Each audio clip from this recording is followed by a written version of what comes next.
Shalom. I'm Minister Dr. Cynthia Marie Whitley, but I'm not your conventional minister. The name of this podcast is Be Aware. Be aware of your thoughts. Each week, we will review self-realization tips using primarily biblical references through storytelling. We will reflect on our thoughts and become aware.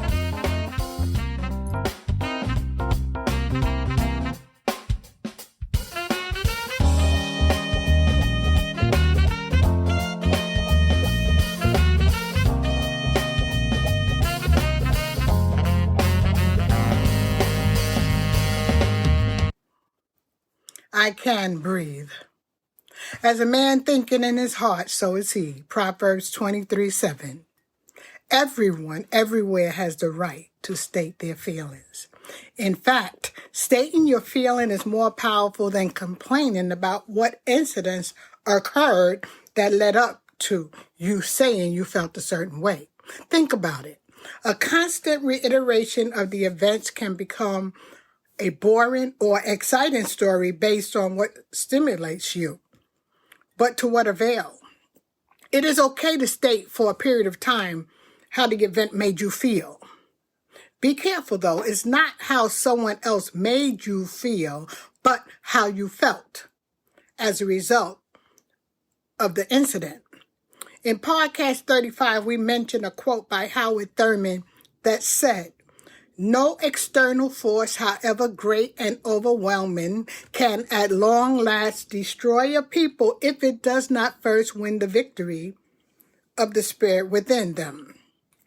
That means that if we are experiencing fear, guilt, anger, hopelessness, etc. in our experiences, it has already taken a hold in our consciousness. It began, and it always begins, with us. Although it may seem that it is the external powerful source on the outside perpetrating the horror, the one being attacked has already succumbed to fear, anger, and hopelessness subconsciously. Everything comes within first. How can that be, you may ask? It's because we live in a universe of attraction, period. So find out if what I am saying is true by your own study. Let's not assume that we know and don't take anyone else's word for it. Search out those that have studied before us, like John Hollander, who said, we receive exactly what we expect to receive. Or, the thing always happens that you really believe in, and the belief in a thing makes it happen, says Frank Lloyd Wright. The entire universe is a great theater of mirrors, says Alice Bailey. And finally, Tony Robbins says, whatever you hold in your mind on a consistent basis is exactly what you will experience in your life. So if you experience fear, guilt, anger, and hopelessness on a consistent basis within, watch out, because it's coming to the closest theater near you, your life experiences.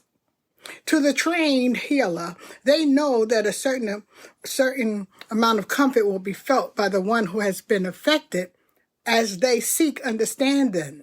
The new victim, that is everyone affected by the experience, wants to be heard and know that they have been understood. It's natural to seek if we were right, which we hope to be, or wrong, if we are seeking true understanding of our participation in the matter, and to seek healing from the wound created. All in all, healing is inevitable, because Psalm 147:3 says, God heals the broken heart and binds up their wound. So let us not rehearse the circumstances of what may have broken our hearts 1,000 years ago or a few days ago. Because to do that is to stay present as though the experience is happening now. And we can all agree that it's not happening now.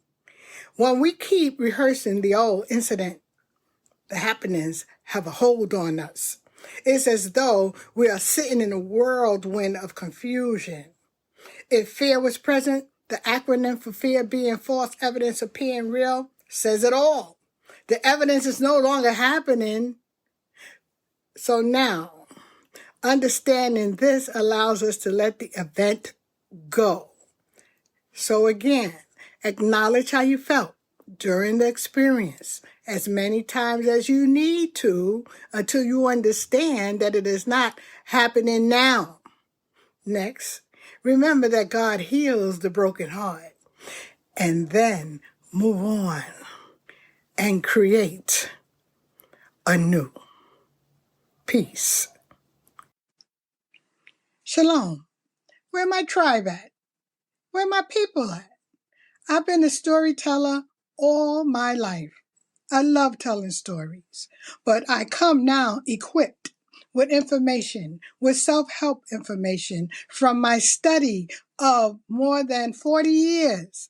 I have a lot to give and I want to give it to you. So listen to my stories on my podcast, on my YouTube channel, and in my books. Yes, in my books. Come to see where I'm coming from so that you can see how what I have to put forward can benefit you, how it can increase and have you increase in your life. Shalom.